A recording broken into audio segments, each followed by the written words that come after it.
सब रोगों की एक दवा, मिट्टी पानी धूप हवा। नज़ारा ले सकते हैं। यहाँ पर पूरा एक गोबर से निर्मित आपको दिखाई दे रहा है। इसमें मिट्टी का घोल भी लगाया गया है और बारीकी से अगर देखें तो इस पर पेंट भी किया गया है कुछ कुछ, जिससे है और सुंदर लग रहा है। नमस्कार साथियों, कैपिटल न्यूज़ इंडिया पर आपका स्वागत है। समाचारों की इसी कड़ी में अमर रोहतक पहुंचे हैं। सबसे पहले आप मेरे पीछे जो ये दीवार देख रहे हैं पूरी वैदिक प्लास्टर से बनी दीवार है। और सबसे पहले आप एड्रेस ले लीजिए तो आपको अंदर बोर्ड दिखाई दे रहा होगा, प्रदूषण मुक्त घर, वैदिक प्लास्टर युक्त घर। देसी गाय के गोबर से बने वैदिक प्लास्टर के लाभ। यहाँ पर गोबर से बनी अनेक चीज़ें हैं और डॉक्टर शिवदर्शन मलिक के आवास जहाँ पर वे अपना काम चलाते हैं, यहाँ पर एक खास पड़ताल करने के लिए हम आए हैं। सबसे पहले डॉक्टर शिवदर्शन मलिक के यहाँ पर अंदर आते हैं और आप लोगों को सबसे पहले यहाँ का चारों तरफ का आपको नज़ारा दिखाते हैं कि किस प्रकार कैसे क्या होता है। यहाँ पर आप देखेंगे अनेक इनाम है जो डॉक्टर शिवदर्शन मलिक जी ने जीते हैं। अनेक जगहों पर इन्हें सम्मान मिला है। इसी तर्ज पर आगे की तरफ सबसे पहले मेज़ों पर आप देख लीजिए कुछ बारीक चीज़ें जो हमारे इतिहास से जुड़ी हुई चीज़ें हैं और लगभग ये चीज़ें मिट्टी और गोबर के घोल से भी बनी हुई हैं। अब इससे आगे आप देखें तो जिस प्रकार आप देखते रहे सारी पुरानी चीज़ें यहाँ पर रखी गई हैं। ये ईंट गोबर से बनी हुई ईंट है और हल्की भी बहुत है, ठंडक के मामले में काफ़ी ठंडक देती है। इसी प्रकार डॉक्टर साहब से बात करते हैं और पूछते हैं कि कैसे क्या उनके मन में विचार आया और क्या क्या चीज़ों का प्रयोग। नमस्कार डॉक्टर। नमस्ते भाई। तो सर सबसे पहले आपके परिचय का कोई मोहताज नहीं सर। तो जैसे ये गोबर से बनी हम चीज़ें देख रहे हैं, ये कवर है जैसे सबसे पहले सर, तो क्या पर्पज़ है सर इन चीज़ों को बनाने का? कल आज 3 तारीख है ना, 3 मई, 5 मई ने हरियाणा के अंदर जो शिक्षा मंत्री है वो 5 लाख टेबलेट देगा बच्चा ने। आने वाला जो टाइम है वो सारा का सारा अपने ऑनलाइन होता जा रहा है और मोबाइल के बिना अपना काम नहीं चलता। अब मोबाइल को अगर आप लगातार हाथ में रखोगे और फ़ोन इसका आवेगा तो इसके अंदर भी एक छोटा सा प्रोसेसर हो है जो इसने गर्म करा है।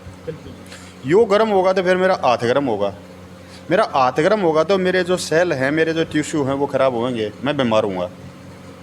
तो अपने आप को बीमारी से दूर रखने के लिए, रेडिएशन से बचाने के लिए ये गोबर का कवर है, ये मैंने बना रखा है। इसके अंदर मैं मेरा फ़ोन रखता हूँ और अपना जो इससे अपना मेरा शरीर भी बच जाता है और मेरा काम भी चल जाता है, दोनों का पर्पज़ हो जाते हैं, इसलिए बना रखा है। तो जैसे सबसे पहले हम बता दें कि यहाँ पर इसी प्रकार की चीज़ बनाई जाती हैं और बच्चों को ट्रेनिंग भी दी जाती है। ये जो आप कमरा देख रहे हैं, ये कमरा पूरा प्लास्टर से युक्त है और गोबर युक्त ईंटों से बना हुआ है। इसकी ठंडक का आप अनुमान भी लगा सकते हैं। आपको शायद अनुमान नहीं लग पाएगा लेकिन हमें लग रहा है। तो सबसे पहले आप गुरुजी ये बताएँ कि किस प्रकार बच्चों को ट्रेनिंग का काम किया जाता है और क्या क्या सिखाया जाता है?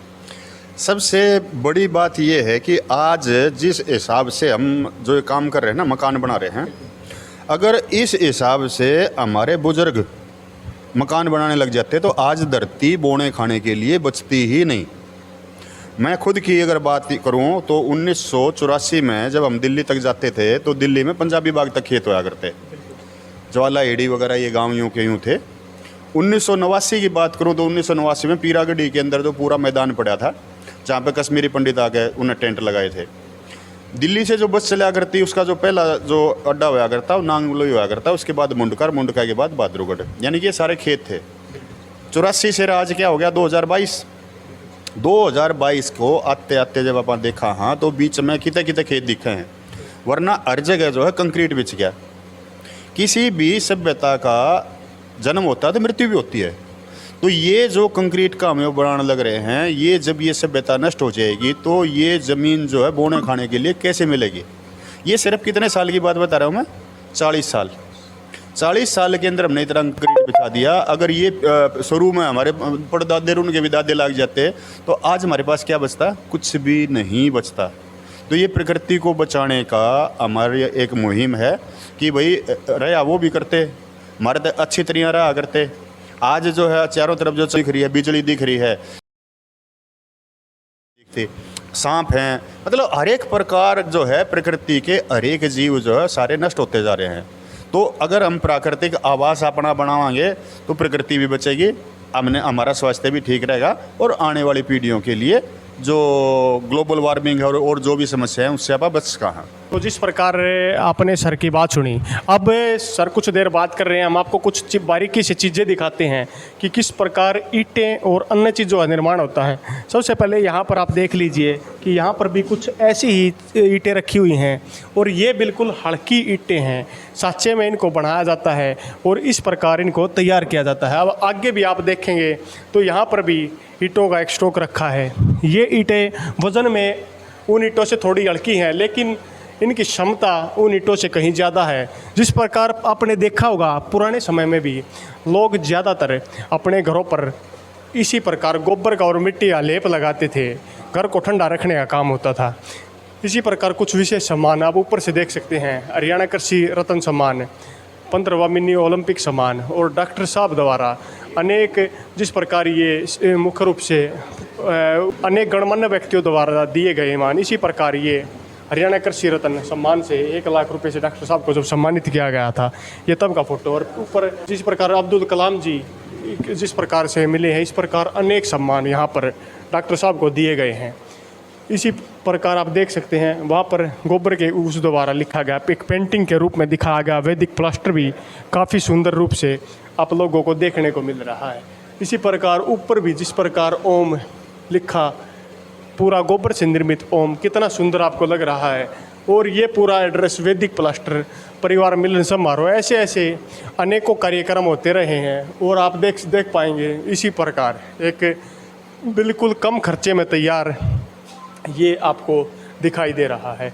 आप इस पूरे भवन का अगर जायज़ा लेंगे तो आप लोगों को देखने को मिलेगा कि किस प्रकार इस भवन के अंदर सारी चीज़ें मिट्टी द्वारा निर्मित ही मिलेंगी।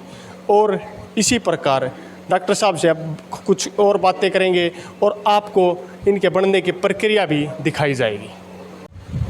तो जिस प्रकार डॉक्टर साहब कौन कौन सी ट्रेनिंग बच्चों की चलती हैं और क्या क्या सिखाया जाता है? हम जो है 2 टाइप की बताते हैं। एक तो आप अपना मकान खुद का कैसे बना सकते हो। अगर आपके ध्यान हो तो आज से 30 साल पहले तक हमारे सारे तालाब बिल्कुल साफ़ सुथरे हुआ करते। उसमें से हम मिट्टी निकाल लिया करते, मिट्टी के डले अपने छत पर रख लिया करते, थान वगैरह में रख लिया करते, तालाब साफ़ हो जाया करता और उससे ईंट वगैरह बना लेते थे। धीरे धीरे जैसे गांव के अंदर, शहरों के अंदर सीमेंट आई तो तालाब भी हमारे नष्ट हो गए। तो हम जो है मिट्टी से मकान कैसे बने, गोबर और मिट्टी से मकान कैसे बने, ईंटें कैसे बने, उनका मसाला कैसे लगाएंगे, उनकी प्लास्टर हम कैसे करेंगे और फर्श कैसे बनाएंगे, छत कैसे बनाएंगे, सारा जो है 4 दिन की हम ट्रेनिंग देते हैं। और देश विदेश से जो है आदमी आते रहते हैं और वो सीखते रहते हैं। आज जो धरती के ऊपर जो सबसे ज़्यादा जो बोझ पड़ रहा है वो कंक्रीट का पड़ रहा है और सबसे ज़्यादा जो पर्यावरण को नुकसान कर रहा है वो भी कंक्रीट कर रहा है। आपके लिए मकान बनता है तो कहीं ना कहीं पहाड़ कटता है, आपके लिए मकान बनता है तो कहीं ना कहीं से मिट्टी जो है अपने को हम पकाते हैं, भट्ठे चल रहे हैं, भट्ठे प्रदूषण कर रहे हैं। पहाड़ों का कटने का अलग वो है, कार्बन डाइऑक्साइड निकल रही है वो अलग है, रोज़गार भी बाहर जा रहे हैं। तो गांव के अंदर अगर कोई भाई जिसके पास जो है गौशाला है या अपने खुद की गाय या बलद हैं तो उनके गोबर से वो अपना रोज़गार शुरू कर सकता है। इसकी हम ट्रेनिंग देते हैं। तो डॉक्टर साहब जैसे ये एक सामान्य ईंट 5 से 6 रुपए की नॉर्मल मिलती है, तो ये एक ईंट बनाने में कितना खर्चा आ जाता है? खर्चा तो इसमें कम आता है, लेकिन ये ईंट महंगी ईंट है, ये सस्ती ईंट नहीं है। क्योंकि इसके जो है ईंट बनाने से ही हमें अपना भी जो है रोज़गार चलाना है। और अपने जो आज जो है, जैसे मैं राजस्थान में जहाँ पे हूँ वहाँ पे तूड़ी 20 रुपये की हो रही है, 20 रुपये किलो। तो 20 रुपये किलो की तूड़ी हम जो है इन्हीं में से, इन ईंटों के जो है में से कमा के तभी हम आगे अपना पशुपालन कर पाएंगे। तो ये ईंटें अगर कोई सोचता हो ये सस्ती ईंट है, तो ये सस्ती ईंट नहीं है, ये सबसे अच्छी ईंट है। आपको जहाँ पे मैं बैठा हूँ इस हॉल का जो है लंबाई चौड़ाई है 15 फुट बाई 45 फुट, और 15 फुट बाई 45 फुट का जो मेरी बिल्डिंग है, इसका जो मेरा बिजली का बिल आता है वो 300-400 रुपये आता है बस। एक छोटा सा कूलर है जो चल रहा है, जेठ की गर्मी है लेकिन यहाँ पे गर्मी नहीं है। तो जो ये है ये हमारी बिजली बचाती है, बिजली का बिल जो है उसको कम करता है, और हमारा स्वास्थ्य जो है उसको ये ठीक रखती है, पर्यावरण बचाती है। तो कुल मिला के जैसे ये बिल्डिंग अगर मैं मान लो सीमेंट कंक्रीट की बनाता है तो मुझे 2 AC लगवाने पड़ते हैं, मेरा बिजली का बिल आता है 20,000 रुपये, अब आता है 400। तो ये जो 19,500 रुपये जो बचत हो रही है मेरी, वो बचत किसके कारण हो रही है? इन ईंटों के कारण हो रही है। इसलिए शुरू में तो आपने लगेगा कि ईंट थोड़ी सी महंगी है, लेकिन ओवरऑल जब आप चलोगे तो इससे आपका घर जो है सस्ता भी बनेगा और आपकी बचत आए महीने होती रहेगी। और सर जैसे हम पीछे देख पा रहे हैं, आप दीवार पर एक दिखाने का काम करें, ये अलग अलग रंग का जो प्लास्टर है इसके पीछे क्या राज और कैसे बनाया जाता है सर इसको? सबको घर चाहिए सुंदर दिखने में, सुंदर होना चाहिए। जो वैदिक प्लास्टर है उसका तो एक ही रंग है, ऑफ वाइट। जो मेरे पीछे दीवार है ना, वो जो दिख रही है ऑफ वाइट वही है, लेकिन उसके ऊपर जो है रंग जो है प्राकृतिक रंग। जैसे अपने पुरानी अगर आप कहीं पे गाँव में जाओगे और वहाँ पे चौपाल देखोगे तो उन चौपालों के ऊपर अभी भी चित्रकारी यूँ की नज़र आती है, कोई नीला, कोई पीला, कोई हरा, वो सारे प्राकृतिक रंग हुआ करते जो हम अपने यहीं पे बना लिया करते। तो ये हमारे पास प्राकृतिक रंग भी हैं जो आप अपने घर के ऊपर कर सकते हो। तो सर अब जैसे वे ईंटें बन रही हैं, वे एक बार आप दिखाओगे या पीछे? मैं चालू करूँगा। चलो, जैसे अब पीछे जिस प्रकार ईंटों को बनाने का काम किया जा रहा है और कुछ हमारे युवा साथी ईंट बनाने का काम कर रहे हैं, तो अब वे ईंट आपको दिखाने का काम करते हैं। डॉक्टर साहब हमें बताएंगे कि किस प्रक्रिया में इसमें घोल में कितना अनुपात में क्या क्या मिलाया जाता है और कैसे ईंट बनाई जाती हैं। तो आप सबसे पहले यहाँ का विजिट ले लीजिए। आप लोगों को डॉक्टर साहब की कई बार आपने कई वीडियो में देखा होगा, ये स्पेशल बनाया गया है निर्माण। इसके अंदर भी ठंडक लगती है गर्मी के टाइम में भी।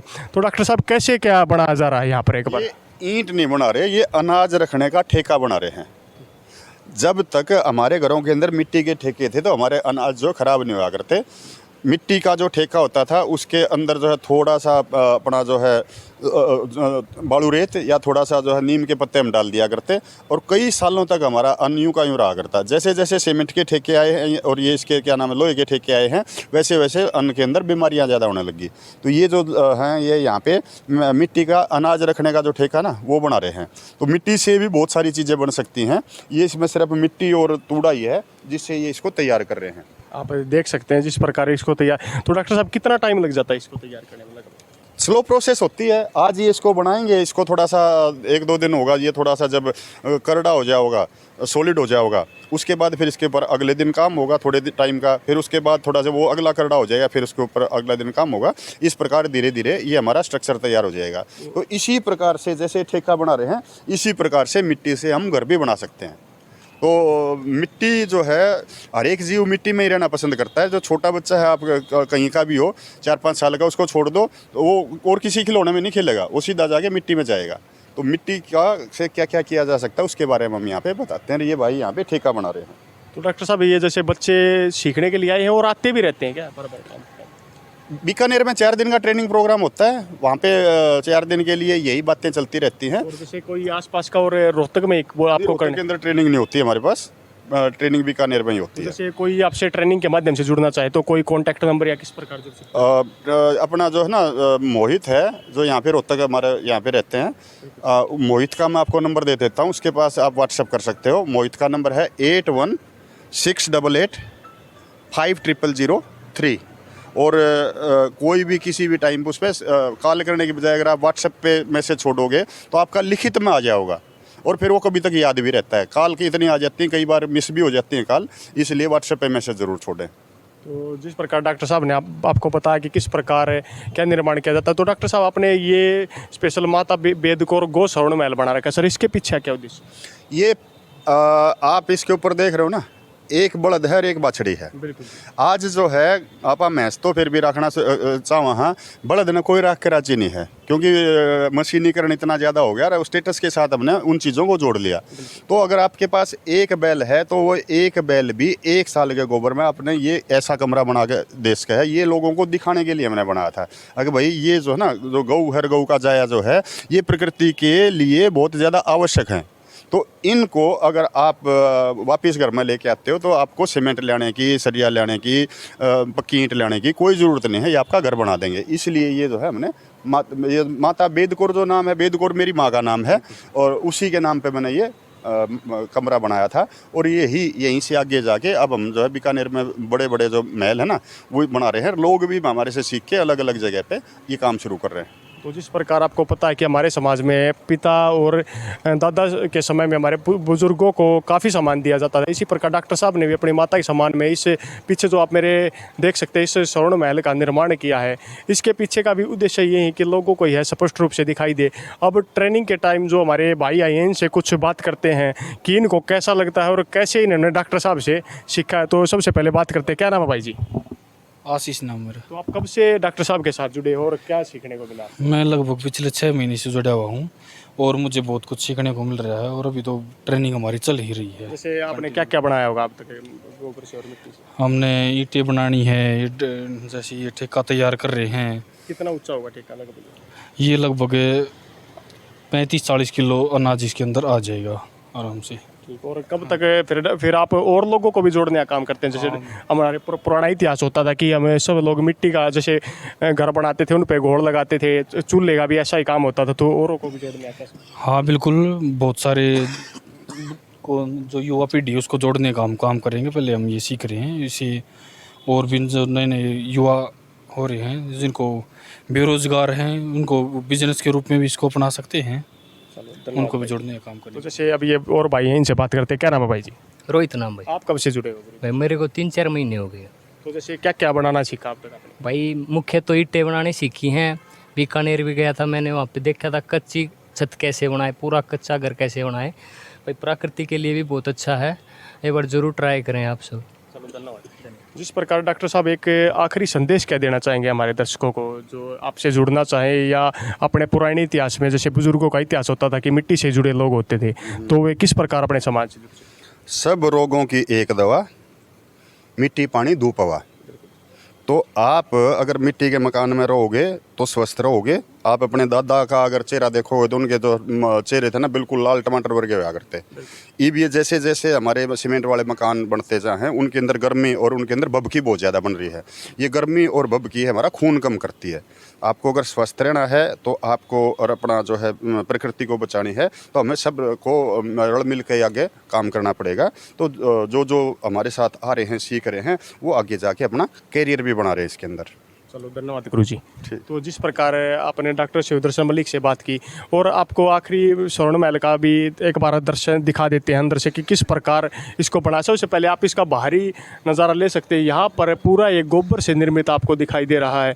इसमें मिट्टी का घोड़ भी लगाया गया है और बारीकी से अगर देखें तो इस पर पेंट भी किया गया है कुछ कुछ, जिससे है और सुंदर लग रहा है। इसके अगर दूसरे हिस्से की बात करें तो शीशा आपको दिखाई दे रहा है। आप इसके अंदर आते हैं तो सबसे पहले मैं आपको ठंडक की बता देता हूँ। इसके अंदर ठंडक पूरी ज़्यादा है, बगैर पंखे और बगैर कूलर एसी के भी आदमी इसके अंदर रह सकता है।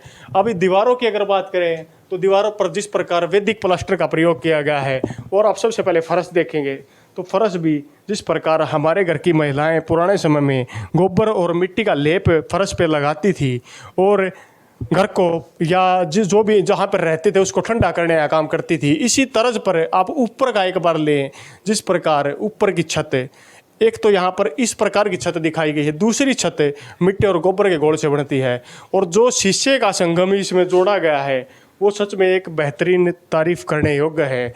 आप लोगों से भी हम यही अनुरोध करते हैं कि जो भी मिट्टी से जुड़ना चाहता है, मिट्टी का काम करना चाहता है, वो यहाँ पर ज़रूर आए। मोहित भाई रोहतक में संभालते हैं, उनका कॉन्टैक्ट नंबर आपको मिल गया होगा। हम भी यही अनुरोध करते हैं कि इस वीडियो में जिस प्रकार आप जुड़े, आप लोग अगर जुड़ना चाहें तो आप लोगों से यही अनुरोध है कि इस वीडियो को ज़्यादा से ज़्यादा शेयर करें, चैनल से जुड़ें और जिस प्रकार मोहित का जो नंबर डॉक्टर साहब ने दिया है उस पर कॉल करें। अगर आप ट्रेनिंग लेना चाहते हैं तो बीकानेर में भी जाएं और कांटेक्ट करके आप भी इसी प्रकार की ईंटें और मिट्टी से बनी अनेक चीज़ बनाने का भी काम कर सकते हैं। इसी के साथ आप लोगों से विदा लेते हैं। जय हिंद, जय भारत।